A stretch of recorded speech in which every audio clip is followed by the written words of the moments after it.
Oh, hello everyone. Welcome back to my podcast, Hannah May. I'm a little fired up on this one, just to warn you.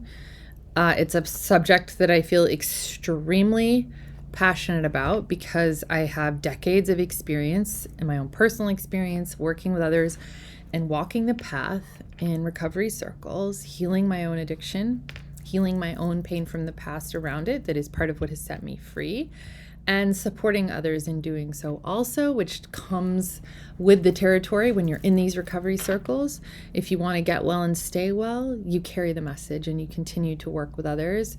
And that's not about me. That's not like a boast. That's not like, oh, she's so great. It's like, no, that's just what people do to ensure their survival and to ensure that their illness that they've put into remission stays in remission. And it's a beautiful formula. So it's also what contributed to the mushrooming of the 12-step program. So this week, I want to talk about this idea that the acknowledgement of our powerlessness is actually the thing that allows us to re-access our power.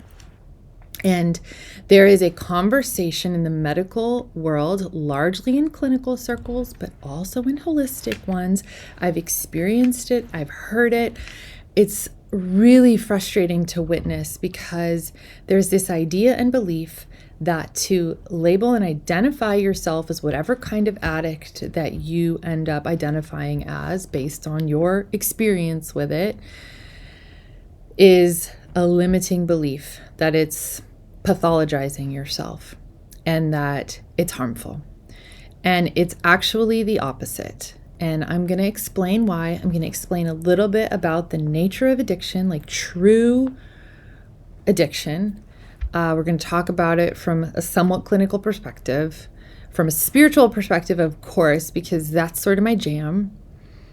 And I just want to break down some of this myth. And I'm hoping that I can be supportive for the person that is walking the recovery path, that is experiencing this kind of prejudice or dismissal on their journey, because it can be so hard. Because what that does is it compounds shame and isolation with an illness that really thrives off of those things. But I also want to speak to those people who are in support roles, who are maybe experiencing or have suffered at the result of having an addict or an alcoholic or that kind of like harmful, really destructive behavior in their life, to help create a little more understanding, because this understanding can really deepen compassion, and compassion for yourself, for the other person that maybe you're angry at, that's harmed you, like not as a bypass, but compassion and all the things that you have to do to get to compassion, which is also, by the way, experiencing your anger, acknowledging it, the grief that's involved with that for the addict, for time lost, and also for the sufferer who has been harmed and has been infected and affected by the illness of addiction. Compassion is the thing that bridges the gap. It's the mechanism that allows you to heal versus stay in some sort of victim or pain story. And the pain is real. The harm was real, but we do not have to live in it, and it's possible to heal and recover. So first of all, what I want to do is I want to explain this multifaceted illness, because it's a threefold illness. It affects the mind, the body, and the soul, which is the mental obsession, the physical allergy, and a spiritual malady. I'm going to break those down a little bit, and my hope is to build a little framework to help you understand and just clear away any misconceptions that might be really the cause of a lot of pain, or being stuck in a rut with this and moving out of a mindset, or in fact, even getting well and moving into a recovered life. So let's work backwards. So the spiritual malady, this spiritual condition aspect of the illness, is just part of the human condition. So that's not unique to the addict, although it would seem that the addict has a particularly intense experience with this, whether it means they're more sensitive to certain spiritual aspects, or they just experience life in a more intense way, whether that's due to past traumas. Oftentimes alcoholics come from alcoholism or addiction or some type of abuse experience or trauma. Not always, and it's not always the trademark of being alcoholic, of course, but many alcoholics and addicts do have trauma in their story, like major trauma. And when it's combined with the physical allergy and the mental obsession, it's deadly lethal.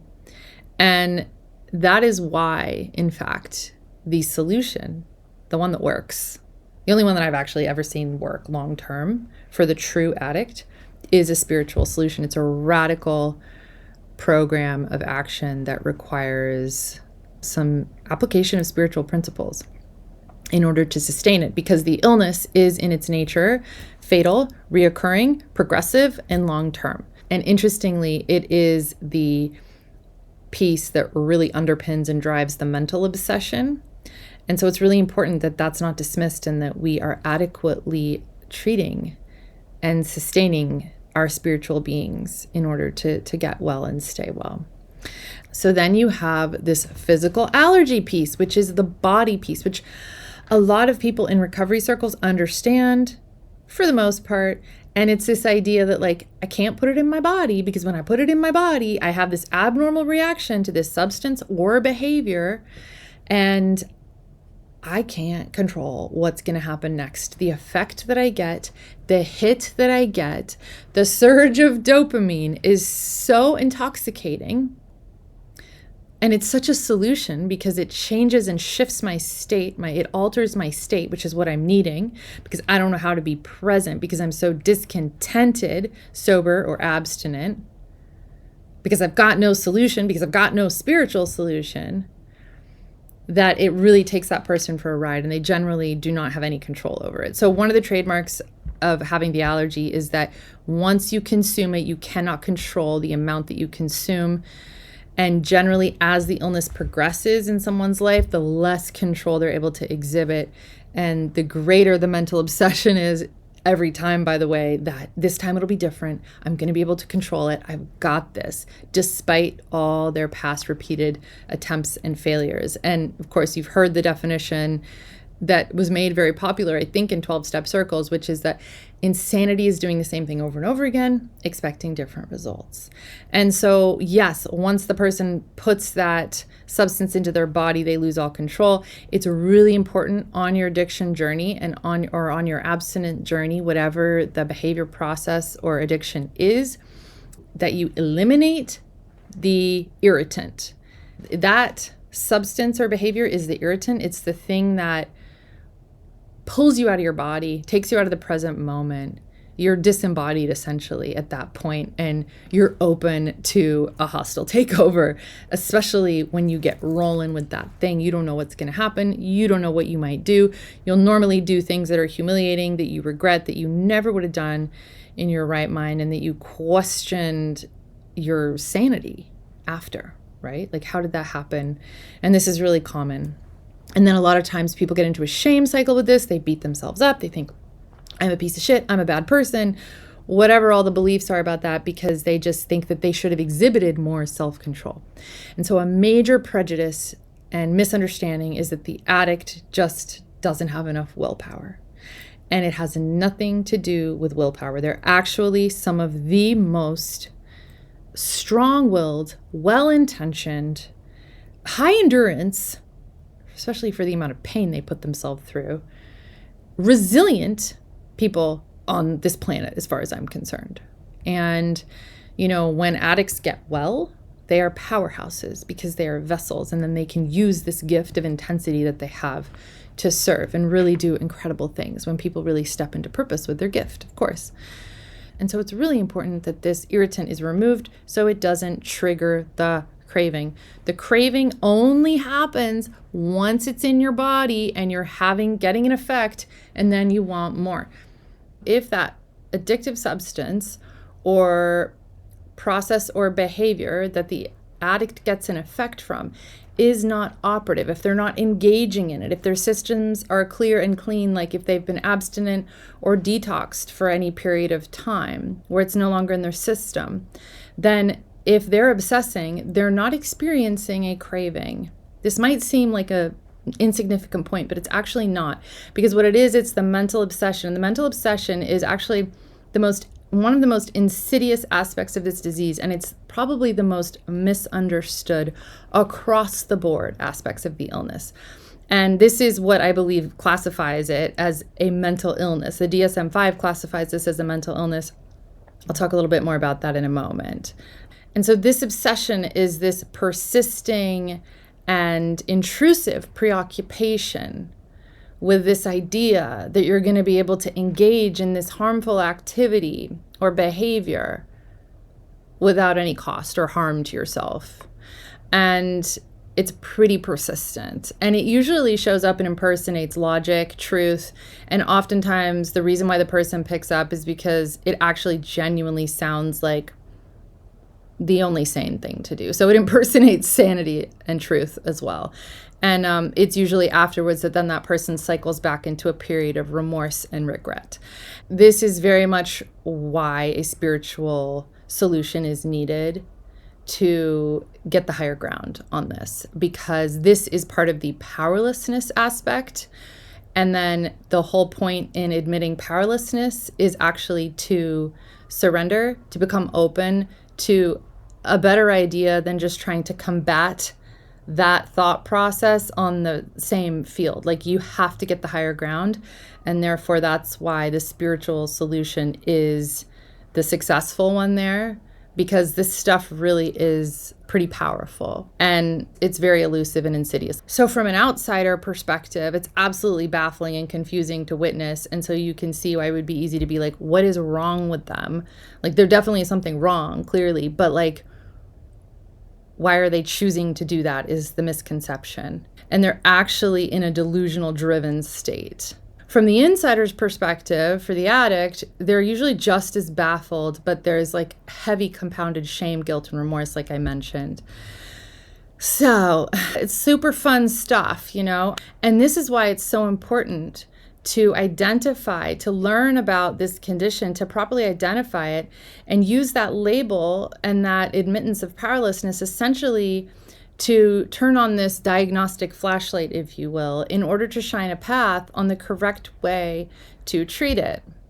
And there's this idea that, if a person identifies, then they're just staying in that very low vibrational state of I'm sick, and how are they ever going to get well? And they're trapping themselves and they're pigeonholing themselves and pathologizing themselves. But I think that's a piece that's misunderstood. Is actually what it's doing is it's allowing them to see clearly so that then they can step onto this path of greater opportunity. I think that a lot of people in the medical world, in the holistic world, in my line of work, in hypnosis, people that work with the mind and understand the mind, they actually have an incomplete understanding of the problem and they are not speaking to it correctly. And so there is just so much misunderstanding still and stigma around this illness, and then criticism of the way people recover and get well, right? And there's a therapist who I heard recently talking on social media. Now, she's free to her opinions about what she thinks works. However, she was bashing Melody Beattie, who wrote Codependent No More and has helped tens and hundreds of thousands, I don't even know how many people, she has helped recover from the hopelessness of codependency, which is a really painful and debilitating way to live and can also be life-threatening. And so it's an aspect of this illness, but this woman claims that it's pseudoscience. And so I would argue that anyone that discredits or discards the thing that works has a major blind spot, because if they haven't been able to wrap their minds around it and accept how many people it's helped get on the other side of some of this stuff when nothing else has worked because it doesn't follow, quote, the science, well, to me, that just says they haven't had a spiritual experience, so they don't know what that is. And you may as well basically at that point say that the pseudoscience that they're referring to is something much bigger than they can comprehend and wrap their finite understanding around, because that is an experience. And if you haven't had it, then you don't know it, right? But people who are in the throes of addiction are really pushed to the edge of the cliff, where they all really only have a couple of alternatives, which is like die trying to manage the illness or free fall. take a leap of faith, see what happens. And so in that sense, it's a real gift to have what many people think is a curse and to have to walk that path and that struggle, because of what it actually ends up achieving and allowing them to step into is this experience that transcends their human and finite knowledge. The elevated focus in recovery is really amazing, and it's what allows people to step out of an old pain story. It's what allows you to heal. And a lot of people don't want to step out of their pain story. And so this woman, for example, this psychologist on social media, she was really supporting a victim mentality. And when it comes to codependency, you have to step out of victim. You have to become empowered if you want to change those patterns. And so her message was really harmful and really unhelpful. But these are the kind of ideas that are being perpetuated through misunderstanding. As far as I know, there is no science that has cured alcoholism, addiction in any form. I think her way out of that was actually saying that codependency isn't an illness. But, I mean, okay.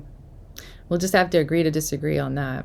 And 12-step, for example, which, by the way, 12-step is not the only way to get well, but it's a pretty solid blueprint and formula that speaks directly to that problem. Otherwise, it's sort of like searching in the dark, whereas there you have a formula that's like laid out, tried and true, and there's not a lot of thought you have to put into it. You just really need to follow basic direction, although being that most addicts are excessively overachieving in the overthinking department, that's usually the thing that gets in their way with it. And of course, the message is not always pure. I mean, it's very much been diluted over the decades, and so it's easy to miss things as well. A lot of times people aren't really willing to give up everything they need to give up in order to make room for the solution that's required, and so they don't get well, unfortunately, because like I said, it is pretty radical. But it really calls us to a high degree of service, of selflessness, of honesty, and constantly reframing our perspective in order to see things in the light of the truth versus through the filters of our pain, and then healing our pain in that process by staying current with fear that comes up, resentment that comes up, and all the things that can block us and distort our view. And that really promotes a lot of peace, joy, connectedness, feeling a part of, and a community that really supports your work in waking up to yourself. Because, waking up is not always fun. I mean, if you've unconsciously stayed asleep because there were things that you might have to face in waking up, it's like thawing out, it's uncomfortable. So back real quick to what I was saying about the DSM-5, talking about substance-related disorders and illness, addiction. Included in that is the behavioral addiction or disorder. They list gambling, which is really interesting to me that they stop at gambling because, of course, there's a lot more to acknowledge there. I'm surprised porn addiction isn't on there. Like, if it's not in a few years, I'll be surprised. And a whole slew of others as well. I think part of the reason why we're really in the midst of this epidemic and addiction crisis is because of a lack of acknowledgement. And so, in fact, it's the unwillingness to acknowledge and label this addiction and illness that is actually allowing it to continue so unchecked with not a lot of solution available for people. Because denial is a pretty key player and characteristic of addiction. And denial is not something that people usually do on purpose. Like, the denial is like a true blind spot. It's like you just don't see it until you wake up to it. You're not aware of something until you become aware of it. And so really, this idea that it's pathologizing, that it's limiting to identify is actually really harmful. And it's the exact opposite. The identification, the willingness to humbly admit, allows for us to be receptive to seeing it differently, to treating it differently. And this is going to make a world of difference in people's healing and recovery and their experience in that process. There's some 12-step rooms that are just safe havens for people because they are so misunderstood in the world by their loved ones, family members, just in general in society. And it's really only in these communities that they feel seen. And this is the container in the space where they actually get well. They become resilient, they get recovered, and then they're able to navigate that. But it's not easy, especially in the beginning when you're super vulnerable and it's like you're shaky and you're just trying to get your footing, because it really does require a lot of deep work to get well. So anyways, that's my thoughts on this. I'm open to fielding questions around this or receiving your feedback, because I know that this usually triggers sometimes a lot of new awarenesses, deep thoughts, if you're not used to hearing this kind of conversation. And oftentimes, especially for people who are in support roles of addiction, like this has never been explained to them before. And that's sort of shocking to me, because I didn't make this up. I'm not the only person talking about it, but it is limited to certain circles. And like I said, largely it is unfortunately misunderstood. So share this with someone who needs to hear it. Love you guys. Until next week.